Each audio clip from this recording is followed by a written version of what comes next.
Welcome back to the Shadetree Garage, and have a review of a certain brand of body filler. Now, Bondo is a brand of body filler, but it's also, at least here in the South, it's the generic term for any body filler. Often used and misused. Now, how many different brands of body filler are there?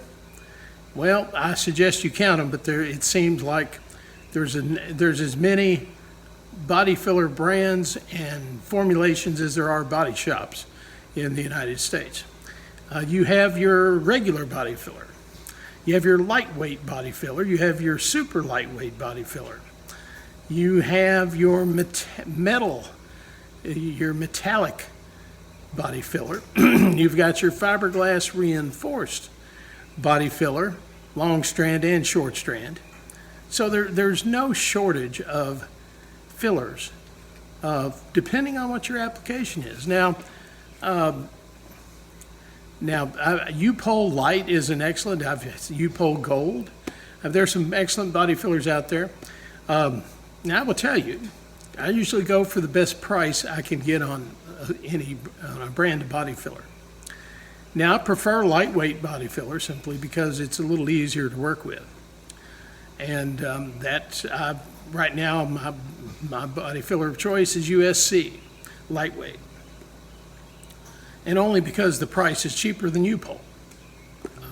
Now, for this air cleaner project that I'm working on for my 56 Plymouth behind me, basically, in a nutshell, I'm removing the original filter media that consists of the entire center section of the original air filter, air cleaner unit, and sectioning it down so that it's simply a lid and the bottom piece of the original 5 or 6 inch tall filter media.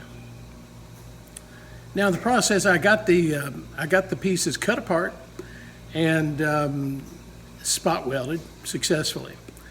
Now, my original plan was just to spot weld all the way around it, around the bottom, as it was welded to the lid.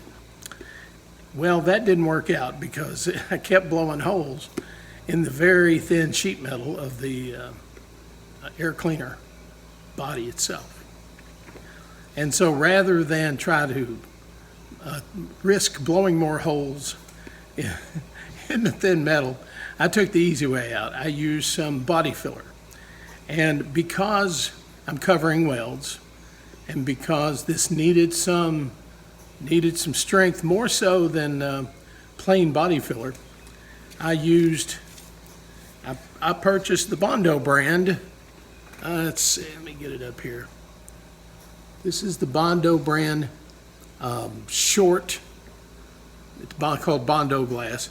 It is the short strand fiberglass reinforced body filler. It has done a wonderful job. It was very easy to work with, surprisingly easy, because I've used fiberglass reinforced body filler years and years ago, and it was a bear. You basically had to take 36 grit grinder and grind the stuff down. And then you could put body filler over it to smooth it down. But I have to tell you, this short strand Bondo stuff sanded marvelously. And so I had to kind of make a fillet around the lid, how it all came together. And I had to use, I used 80 grit sandpaper to shape it, and it worked marvelous. It worked really, really well. So don't overlook an old brand like Bondo for certain applications. I found their short strand body filler really easy, fiberglass reinforced body filler, very easy to work with. And that's not the case with all fiberglass reinforced filler, but it did work for me. And then I finished the body filler over, and I didn't use any, and I didn't need to break out the actual body filler to go over the top of it. I sanded it down and got it smooth. And then there were some the pinholes or other imperfections.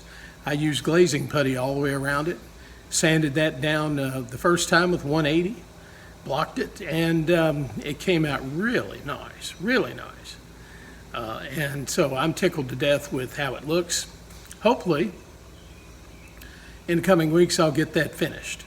I was just looking at my primer job from last night, and the primer looks pretty good on it. There might be a spot of shrinkage that I may need to go back and do, but I cleaned that sucker with wax and grease remover.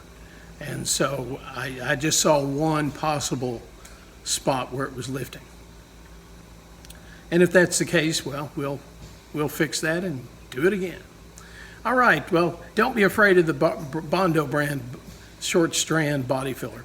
I tell you that the stuff works, and it works well. Easy to work with, and that's really the key. I have worked with some of this stuff years ago that was a bear. I mean, you had to have grinders to get it down far enough to even put filler over. But because it worked so smooth and it sanded so well, all I needed was glazing putty to go over it, and it was good to go. All right, that's my recommendation, and I hope you'll if you have comments on other manufacturers of fiberglass reinforced filler, I'd love to hear it. Love to hear your experience with it. And if you've run into some filler that when it hardened, and 36 grit on a grinding disc would barely touch it. All right, that's it for this trip. Thanks for joining me here in the Shadetree Garage.